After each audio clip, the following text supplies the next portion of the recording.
there's so much in life that's possible. We tend to limit ourselves much more than what we're actually capable of.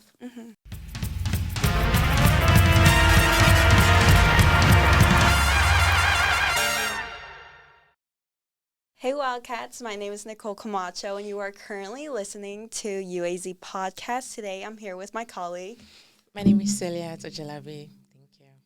Thank you so much for coming on the podcast and listening to us and stories with our guest, Laura. Laura is a licensed professional counselor, a community advocate, and a candidate for the Arizona State Senate for District 25. She specializes in helping people recover from trauma and anxiety, and now she's taking the same people-centered approach into politics.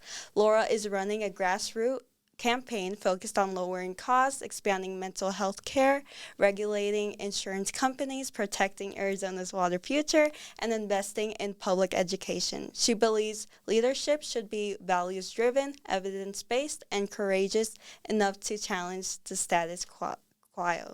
So thank you so much, Laura, for coming on the podcast to inspire students here. So for our first question is, you work with people facing trauma and anxiety. What are you seeing students struggle with most in today's political climates? So many things, and I think not just students, but everyone is very concerned about what's currently happening in politics. One of the big things, apart from politics, that I know students really struggle with is just the amount of work. I think there's just a huge amount of assignments that aren't always necessarily considering the amount of time that you have in a day to be able to get those things done, and you probably have to work as well, and being able to balance all of those things.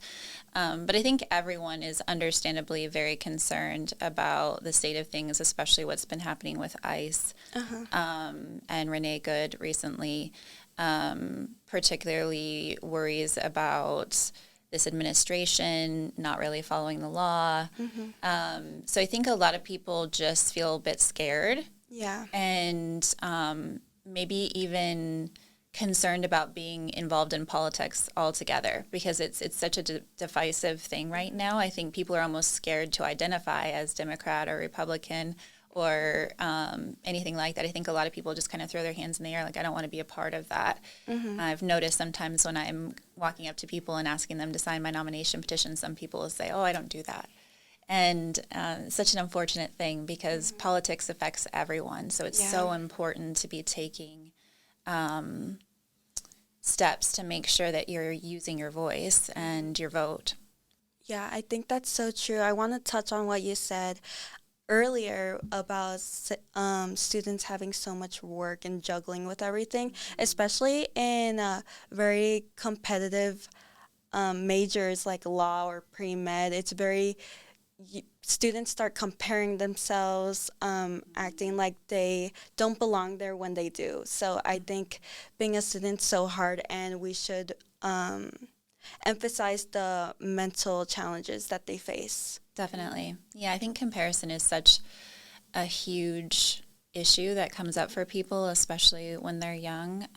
There seems to be this kind of like timeline that we have in our minds that we're supposed to be getting things done by. I should have this degree by this time. I should have a romantic partner, family, or kids by a certain time. There's so much pressure that people put on themselves. And so that is something I often talk about, is there's not really a timeline. And everyone has very legitimate reasons as to why they're doing the things at the times that they are. And, comparison serves a purpose when we're toddlers. It helps us to learn everything, how to walk, how to talk, how to function in society.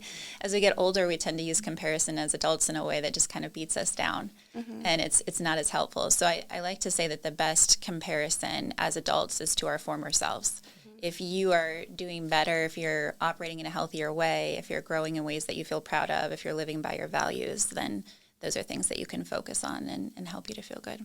You are a counselor, so I'm wondering what got you to advocate and go into politics. Well, I feel like I have worked in several different environments now that really qualify me. So I've been a counselor in a jail. I have worked in several different psychiatric hospitals. I've worked with an agency called Community Bridges that helps people with substance abuse issues. I have training working with the seriously mentally ill. I've worked with high-functioning people as well, adolescents and adults and couples. And so I've been in a lot of systems where I see bigger changes needed. Yeah. I was just talking the other day about my experience in the jail system and how it's so unfortunate that there are many veterans that are there, people with lower cognitive functioning, people that are just trying to avoid homelessness. And so we really need to be able to give people the resources they need. So I've always wanted meaningful work and to be able to impact the world in a positive way. And I feel like this is just a bigger extension of that, transitioning into policy level changes rather than just trying to help people one-on-one. I kind of resonate with everything you're saying because I have a background in political science and I'm currently doing Masters of Public Policy. So like homelessness, I know it's a big deal and like people just trying to avoid being on the street, but they would rather be in the prison, and that's such a beautiful thing. Okay, so this takes us to the next question. So for students who are new to acceptance and commitment therapy, like me, how is it helpful for them, especially during this time of uncertainty and stress? How does this ACT help them feel better? Yes, it's a form of cognitive behavioral therapy that really helps us to focus on values-driven committed action. You heard me mention values a few times already. And it really helps us to work on mindfulness and meditation, being in the present moment in our lives. So often we're not present in anything we're doing. We're maybe rehashing something in the past, like that score you got on an exam or something you saw on the news that's really scary. Or you might be worrying about something that might not even occur in the future. And so just by trying to practice being in the here and now more so, that can really just help us to reduce things like anxiety and depression and stress. We talk about some skills called expansion, which is about breathing into and making space for your emotion, knowing that you can handle it. I think we love the idea of how could I live a life in which I just don't have to have uncomfortable thoughts and emotions. Yet that's obviously not possible. And so it's more about building our confidence and our ability to make it through difficult things and to be able to do difficult things even when we're having complicated thoughts and emotions. And with ACT, we also talk about things like diffusion, which are skills that just help us to get distance from thoughts that aren't helpful. We tend to operate as though everything we think is true and helpful and appropriate to the circumstance and appropriate in intensity, and it's not. So we need to become kind of like an observer to our thoughts so that we can filter what's useful. If we question our thoughts at all, usually what we ask ourselves is what I'm thinking correct? Am I right? And of course, the problem with that is it's a subjective answer, right? Other people might disagree with us. And also, we can be correct about things that still aren't useful, right? So if we think about a lot of the disturbing things that are currently going on in our society today, focusing on that and things that are unjust, like what happened to Renee Good, it's important for us to recognize that we can take action and vote in representatives that are going to make the needed changes and protect people. And it's also something where we want to be able to go, yes, is it true that wasn't okay? Absolutely. We're going to do what we can to address that. And I still need to be able to live a life that I feel good in, even though disturbing things happen. And so that's what I mean when I say, if a thought's not helping you in the moment to feel good about yourself, interact in healthy ways, or move towards your goals, it's okay to get some distance from it and to recognize we can kind of radically accept we can only do what is within our control. And a lot of times that's just acting in line with our values. So your values might be fairness or justice or kindness or empathy. And so thinking about small ways that you can put those things into practice in your community. It could be just like helping out one of your friends or talking to your supports or holding a door open for someone. And it can be on a much bigger level too, like volunteer work, running for office. I would love it if more young people would run for office. That would be amazing. We need more of that in our society. Okay, you said something about personal values, and I wanted to ask, what happens when sometimes your personal values conflict with your professional values? And you're just like at a point where you don't even know which to follow. Should you hold on to your personal values or should you just accept whatever it is that is in the professional space? What's your advice on that? Well, I think it would definitely depend on the circumstances. So, for instance, if we were talking about being a mental health counselor and maybe having personal values that conflict with professional ones, like maybe you're dealing with a client who has a different political belief than you do, or things like that. The mental health counseling perspective and ethical codes would say, like, we need to leave the counselor's values at the door. The goal is not to try to change other people's values, but to help them with what their goals are. And so within that realm, the professional goals would supersede the personal. And I think it would be similar running as a political candidate as well. You know, political candidates are representing the people that have voted them in. And so there may be times when a political representative has a different thought about what should be done than what the people are advocating for. And of course, there's a lot of things that would need to be taken into account there. Of course, you need to make sure that you're hearing the voices of the people that have voted you in, and also the experts, and having conversations with your constituents about what the best plan of action can be. So I think when you're, in answer to your question, I know that was really long-winded, I would say consultation is the best avenue, whether that's consulting with experts in the area, consulting with your constituents, consulting with your peers, consulting with well-respected people that have a lot of information and evidence about how to best approach those situations. In the beginning of the podcast, before creating this club and this organization, I was like, okay, I just want to make podcasts, but we forgot that we had to do paperwork, register, make students want to come here, inspire students. So it's a hassle, but then again, it's so worth it at the end.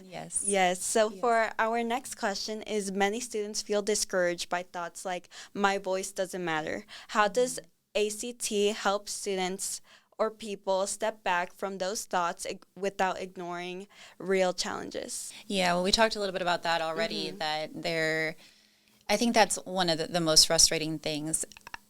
People can have opposing opinions, but when people want to opt out, that's I think that's the hardest for me, because it's so important that we not be complicit in the things that are going on by just standing by and going like, someone else will fix it. You know, that kind of like bystander effect. Someone else is going to call 911. I don't have to do it. But all of our voices are needed. You know, Kamala Harris was probably one of the most qualified presidential candidates we've ever had.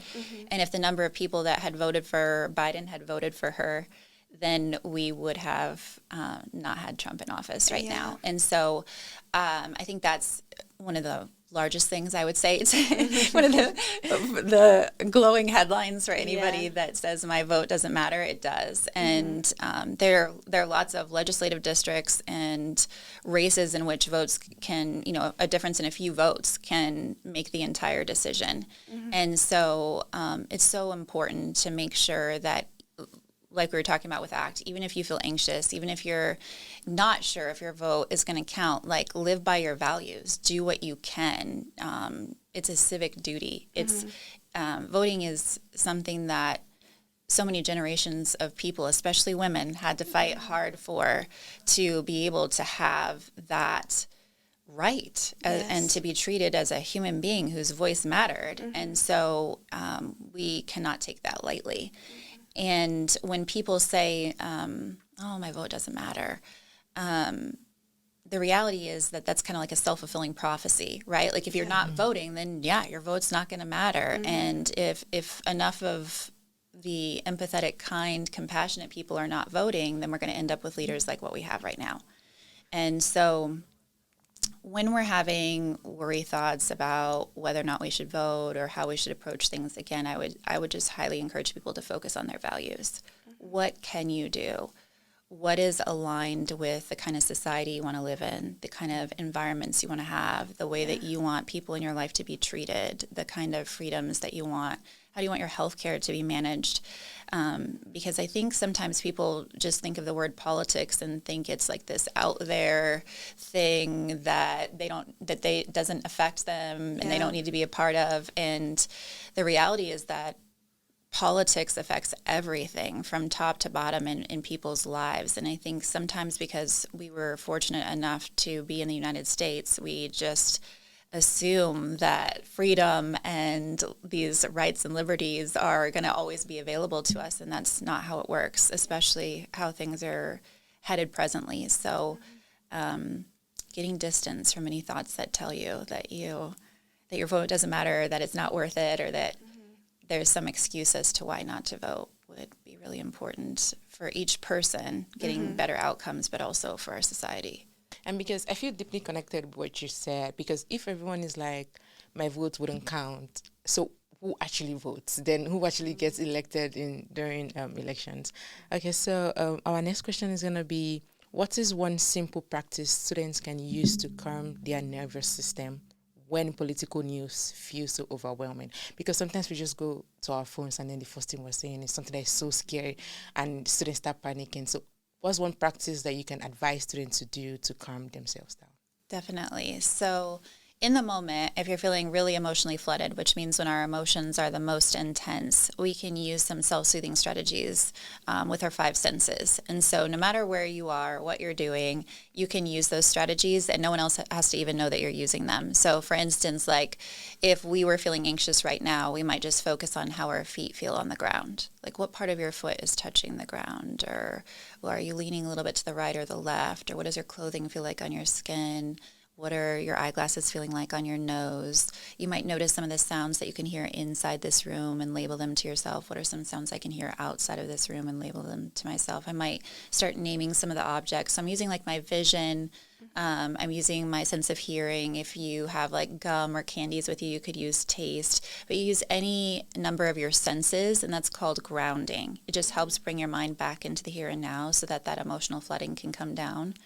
And that's a great tool to use when we're the most upset. But then we want to be able to come back to, okay, what am I going to do to address what brought this up for me? So if what brought it up is you're too overwhelmed with your job and your school activities and what's going on in society and trying to balance all those things, then you might look at like, how do I need to address the root cause here? And maybe it's I need to work less hours, or maybe it's I need to put less pressure on myself at school, or maybe I'm going to take more credits next semester and not so many this semester, or even just limiting your exposure to the news. You know, anxiety disorders are the number one mental health disorder. And I think that has a lot to do with us being exposed to way more information than we were ever supposed to have access to at any given time. You know, our brains are not built to know every negative thing that's happening in the world at any given time and to be thinking about that. And so it is okay to take breaks. It's okay to rest. It's okay to limit, you know, what news networks you take your information from, or to maybe like read headlines and apps, use apps instead of maybe listening to things for hours. And so I think it really comes back to figuring out what works for you, what allows you to be informed, and also a healthy human being that's kind. You are a counselor, but also a political candidate. So how do you personally stay grounded and mentally healthy? Yeah, I try to practice what I preach, which I hope anybody would do.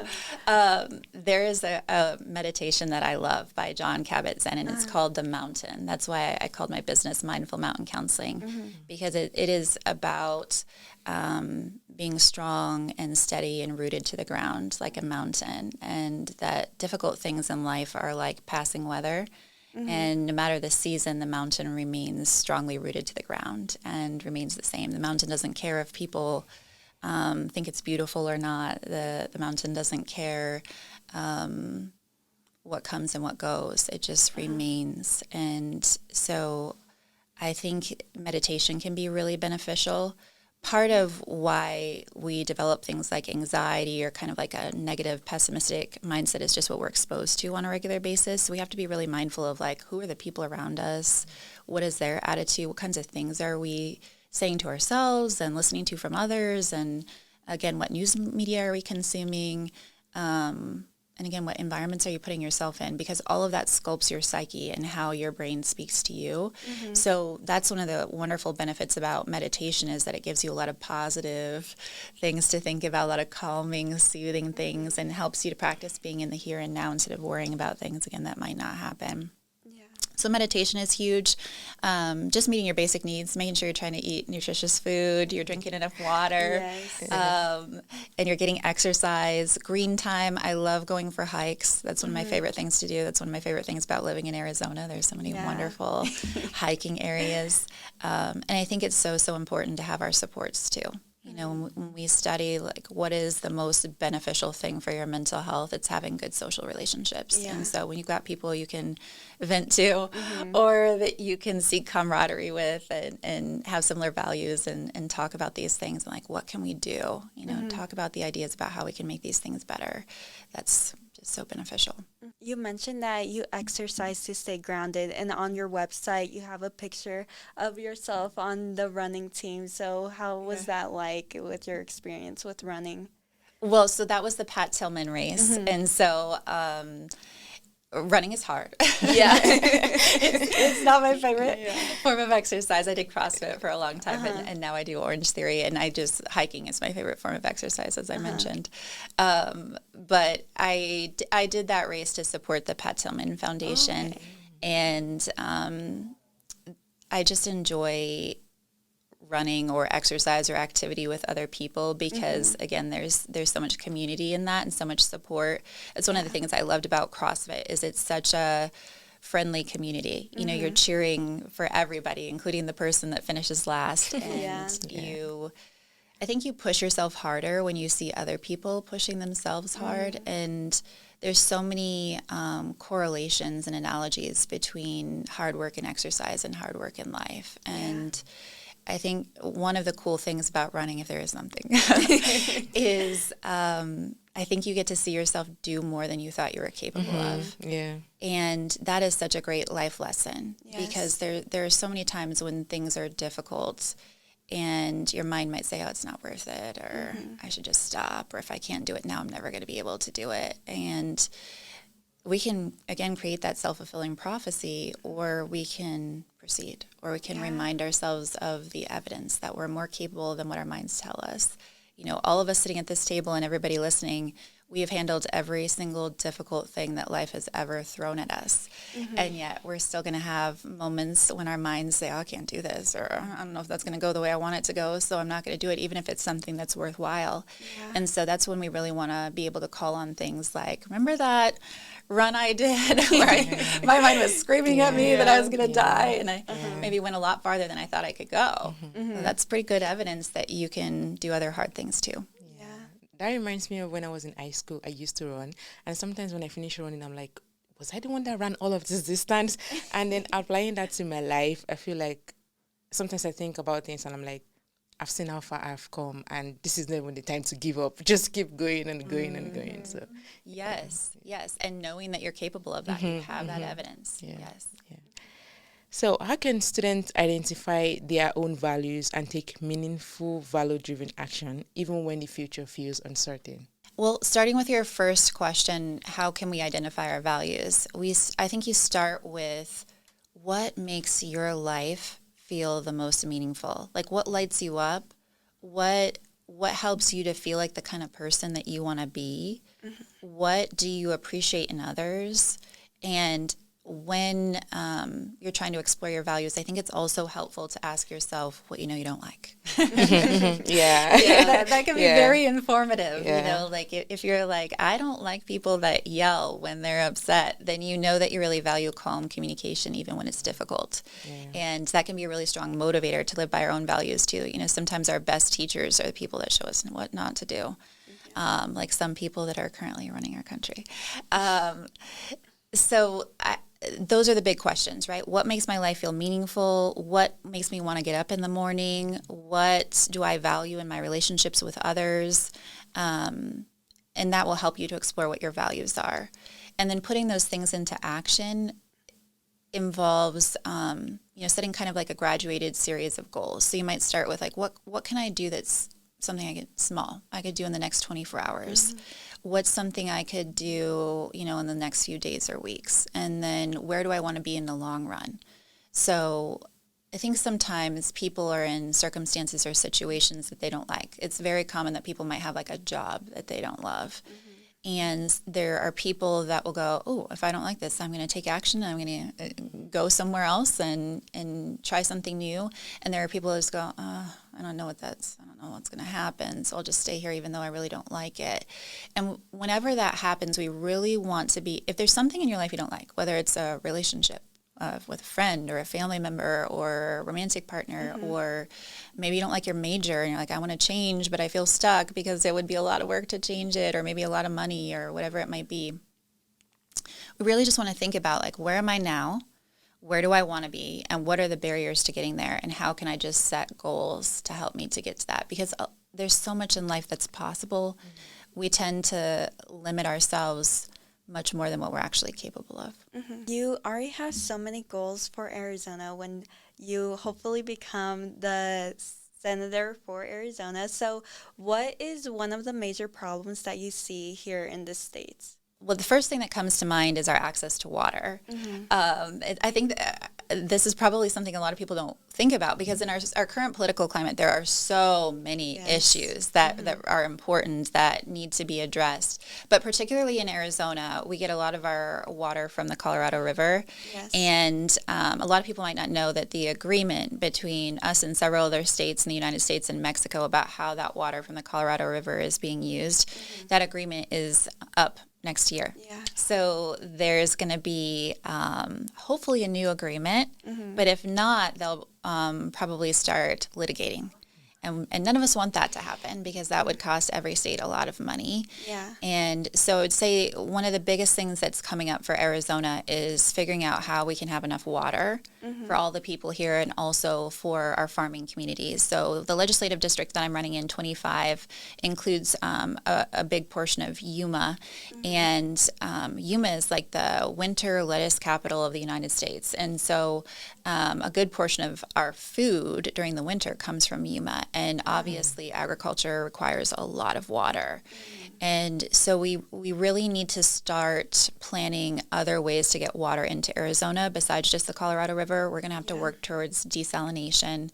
And so we'll have to start building desalination plants. Desalination plants require a huge amount of energy. So we'll probably be needing nuclear power plants to be able to provide the energy for that. We have to figure out how to handle the waste that comes from desalination plants, which is obviously the salt byproduct, because we can't just put that in the ground or throw it back into the ocean. That creates other environmental issues.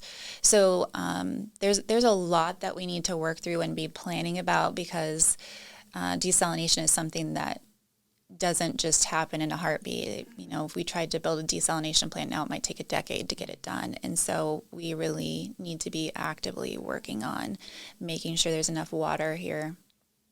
And of course, Arizona struggles with all the issues that the nation is struggling with now too. You know, how can we fairly and justly handle immigration? How can we make sure that women have control over their bodies and can decide how they want to handle their reproductive health care?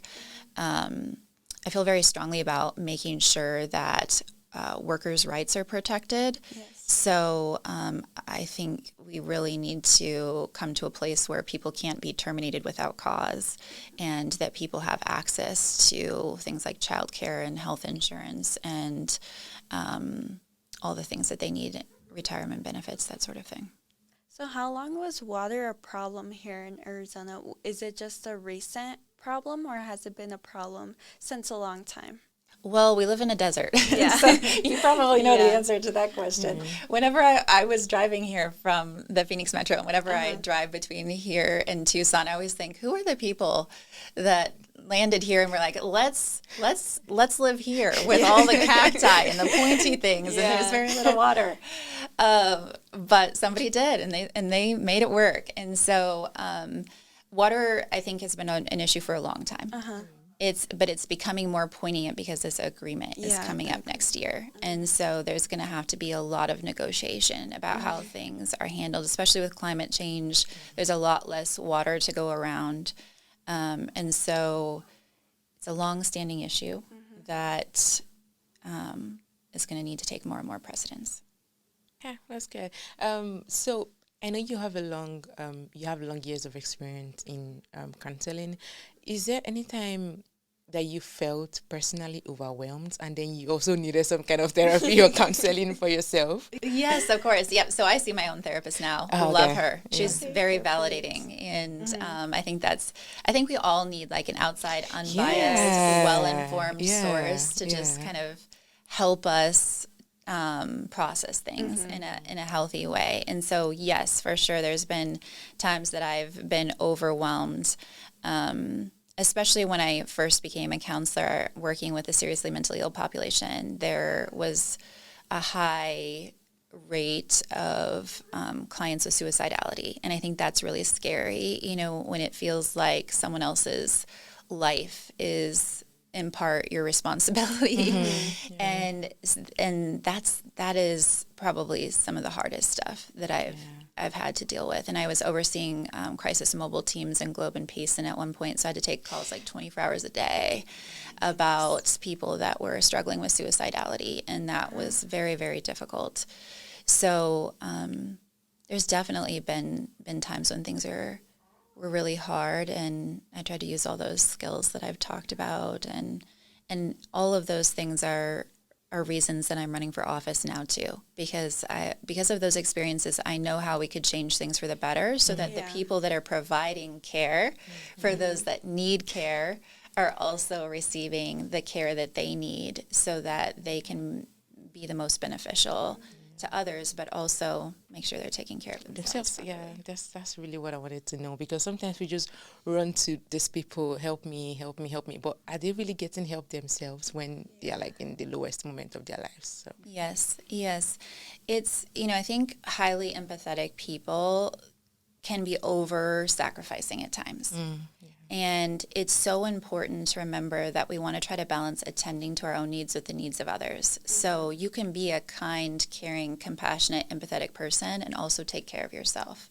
So a lot of times I talk to people about how there's a major difference between being selfish and self-care. But sometimes people think of self-care as selfish. And that's so deeply unfortunate. So a lot of times I use the analogy, like if you were a vehicle going down the highway and everybody that went past you asked you for gas and you gave it to them, what would happen? Your vehicle would break down. So even if it's hard for you to choose to take care of yourself because you care about yourself, you might think to yourself, well, I can't even help others if I run out of gas, right?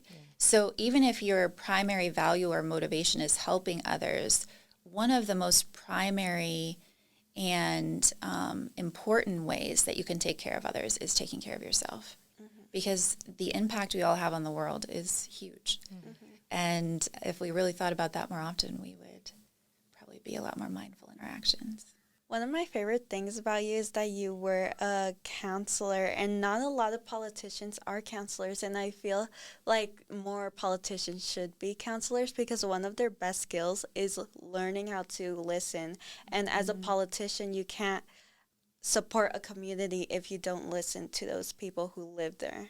Well, I appreciate you saying that. Yeah, Katie Hobbs was a social worker, our governor, and I love her. And I was just listening to her earlier this morning. She was talking about experiences of listening to women that had been in domestic violence situations, when she was talking about reproductive freedom and how important that is, and how abusers often manipulate women's reproductive health, like their access to birth control or their ability to get an abortion or keep a child or whatever it might be. And that's such a scary, scary thing.